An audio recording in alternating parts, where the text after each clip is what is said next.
Mason. "You're still fixed on driving the herd up north this month, Mase? There's that trouble with the Comanches. Railroad north of Dallas is cut by the Indians. Won't be running for another month or so." He nodded. "The Chisholm Trail's so overrun with Apaches and Comanches and Comancheros. The Army shut it down for a good while. Same with the Shawnee Trail. Anything west of that's a long distance out of our way. Was I to wait for those trails to open up, we'd be competing with the big herds for grazing, for trail headway, and they'd get the jump on me with the buyers." "Well, you already have that buyer. Mr. Osgood seems a decent sort. He said he'd buy every steer you've got if you could get him to the railhead, and I believed him. Why not just take his word for it?" "I do believe he's reliable, but he's practical, too.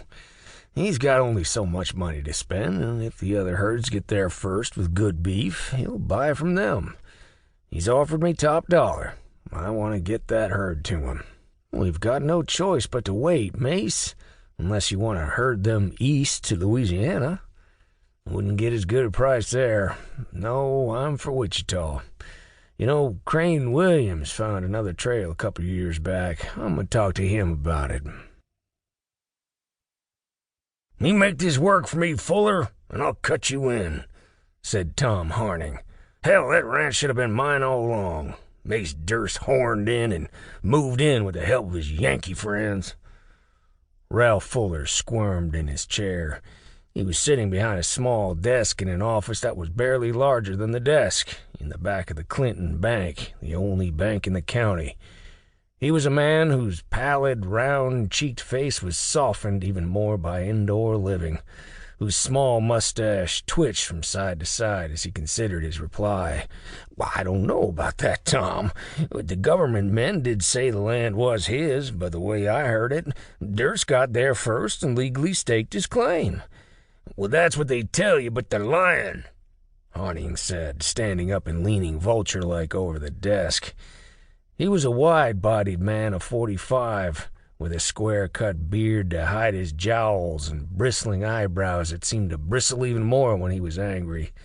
His small gray eyes got smaller as he narrowed them at Fuller and went loudly on. "I'll not have you naysaying me on that or anything else, Fuller. I know what you did, and you know what you did." Fuller winced. "Well, now, these allegations, they come from a man who drinks too much, and we had to let him go. You let Barney Caper go because he saw you pay that gambling debt off with the bank's money." Fuller licked his lips. "That's why I have sat over the books with the accountant, and, oh, you juggled things around and made it work. And I hear that you put that accountant in for a raise. But your boss, Mr. Gaffel, will be interested to have a closer look if I give him the clue." "He'll just misunderstand it all, Tom, if you go putting a bee in his bonnet. You will do as I say, or that bee will be buzzing right in his ear." With that, Harning slapped his right hand flat and hard on the desk, making the bank manager recoil in his chair. Fuller gulped and spread his hands. "Well, I can't just call in the loan on that ranch when it's hardly in arrears. Why, we give all these folks a good while to sell their beef so's they can pay us, Tom. That's how it's understood. It pays off, too. Doesn't have to be that way. You call it in, and you see the bank sells that place to me." Fuller looked desperately at his blotter, as if it might offer some way out. "It's not that easy to get people out of a place they've been rightfully established in." "I'll deal with that, Fuller. Now," Harning stood up straight and crossed his arms over his chest, "are you going to do it, or am I going to get in touch with Mr. Gaffel?" Fuller closed his eyes and let out a long breath. Yes, all right, very well. I seem to have no choice."